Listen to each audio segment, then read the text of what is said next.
अस्सलाम वालेकुम वरहमतुल्लाहि वबरकातुहू। आप देख रहे हैं दुआओं का सफ़र, जहां हम आपको इस्लामी दुआओं और इबादतों की सही जानकारी देते हैं। आज हम बात करेंगे हज के 5 दिनों में क्या-क्या होता है, क्या-क्या इबादत होती है और कहाँ-कहाँ हमको जाना होता है, ताकि आपका हज मुकम्मल और मकबूल हो जाए।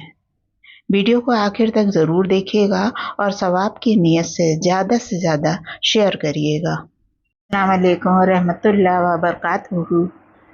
इंशाअल्लाह हज का शुरुआत जल्दी ही होने वाला है। 8 जिलहिज्जा पहले दिन हज के आप मिना में होंगे। एहराम बांधेंगे आप। सबसे पहला 2 रकात नफिल नमाज अदा करेंगे। हज की नियत करेंगे। क्या आप हज तमत्तो कर रहे हैं? अगर हाँ, तो तलबिया लगातार पढ़ते रहें। तलबिया क्या है? लब्बैक अल्लाहुम्मा लब्बैक, लब्बैक ला शरीका लका लब्बैक, इन्नल हम्दा वन निअमता लक वल मुल्क ला शरीका लक। ज़ोहर से पहले मिना जाएं। ज़ोहर, असर, मगरिब और इशा मिना में पढ़ें। रात भर मिना में क़याम करें। और अगर आप हज तमत्तो नहीं कर रहे हैं तो खाना काबा का तवाफ़ के साथ चक्कर लगाएं। मकाम इब्राहिम के नज़दीक 2 रकात नमाज पढ़ें। खूब जमजम पिएं। सफ़ा और मरवा के दरमियान सई के साथ चक्कर लगाएं। तलबिया पढ़ते रहें। उसके बाद ज़ोहर से पहले मिना जाएं। ज़ोहर, असर, मगरिब और इशा मिना में पढ़ें। रात भर मिना में क़याम करें। हज का दूसरा दिन। हज का दूसरा दिन आप अराफात पहुंचेंगे। तो पहले दिन तो आप मिना में थे। फजर की नमाज मिना में अदा करें, फिर अराफात के लिए रवाना हो जाएं। अराफात में ज़ोहर और असर की नमाज कसर एक साथ अदा करें। फिर उसके बाद सूरज डूबने तक अराफात में ठहरे रहें। सूरज डूबने के बाद मुज़दलिफ़ा के लिए रवाना हो जाएं। मुज़दलिफ़ा में मगरिब और इशा की नमाज एक साथ अदा करें। पूरी रात मुज़दलिफ़ा में गुजारें। फिर चने के दाने के बराबर 100 कंकरियाँ जमा कर लें।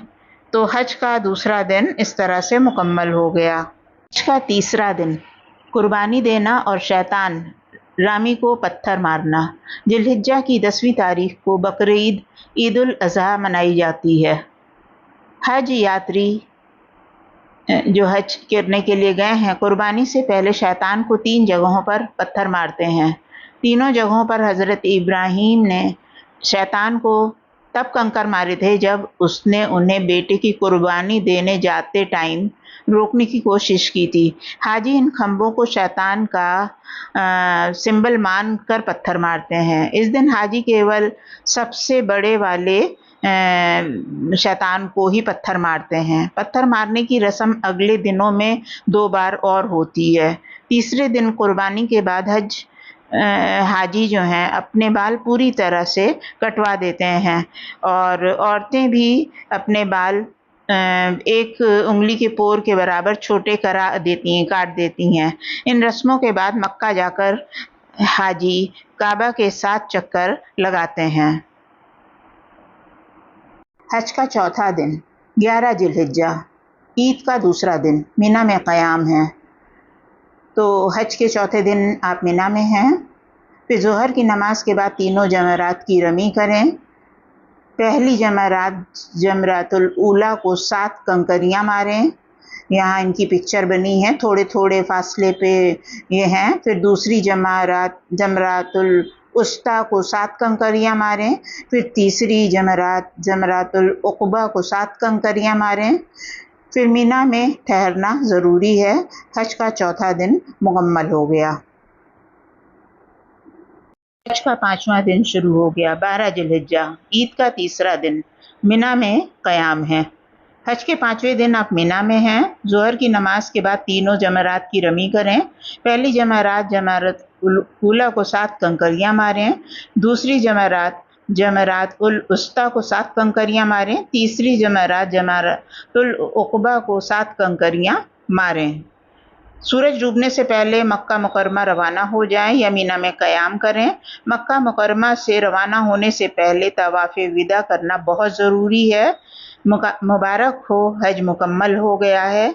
आप मदीना मुनव्वरा जा सकते हैं। अगर पहले नहीं गए हों तो आप मक्का मुकरमा के ऐतिहासिक मकाम की ज़ियारत कर सकते हैं। जहाँ जहाँ पे ख़ास मकामात हैं वहाँ की ज़ियारत कर सकते हैं। हज का 5वां दिन मुकम्मल हो गया और आप लोग माशाल्लाह से हाजी बन गए और हज के दिनों में हमारे लिए ज़रूर दुआ करिएगा। उम्मीद है आपको ये जानकारी पसंद आई होगी। अगर आपको वीडियो फ़ायदेमंद लगी हो तो लाइक, कमेंट और सब्सक्राइब करना ना भूलें। इस वीडियो को उन लोगों तक ज़रूर पहुँचाएँ जो हज पर गए हुए हैं या हज पे जाने की तैयारी कर रहे हैं। मिलते हैं अगली वीडियो में, तब तक के लिए अल्लाह हाफ़िज़। दुआओं का सफ़र दुआओं का सुकून और बरकतों के साथ। जज़ाकल्लाह खैर।